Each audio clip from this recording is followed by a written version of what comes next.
एक छोटे से गांव में एक महिला और उसकी छोटी बेटी रहती थी। महिला का नाम माया था और उसकी बेटी का नाम रीना था। उनके गांव के पास एक घना जंगल था जिसमें लोग अजीब अजीब कहानियां सुनते थे। कहते थे कि जंगल में एक भयानक राक्षस रहता है। माया और रीना का जीवन साधारण था, लेकिन वे अक्सर जंगल की ओर से अजीब आवाजें सुनती थीं। एक दिन रीना ने माया से पूछा, माँ, क्या सचमुच जंगल में राक्षस है? माया ने मुस्कुराते हुए कहा, ऐसे है बेटा, ये सिर्फ कहानियां हैं। हम डरने की बजाय हमेशा ध्यान रखना चाहिए कि हम सुरक्षित रहें।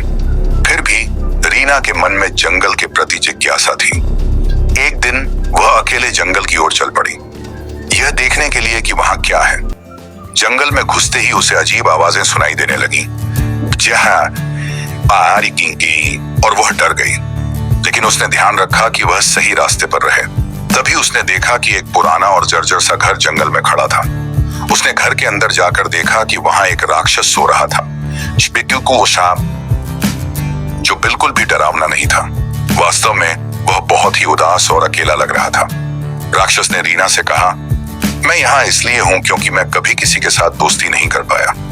रीना ने राक्षस की बात सुनी और उसे समझाया कि अकेलापन कितना कठिन हो सकता है। रीना और राक्षस ने दोस्ती की और वह उसे अक्सर मिलने आने लगी। राक्षस भी अब खुश रहने लगा और लोगों से दोस्ती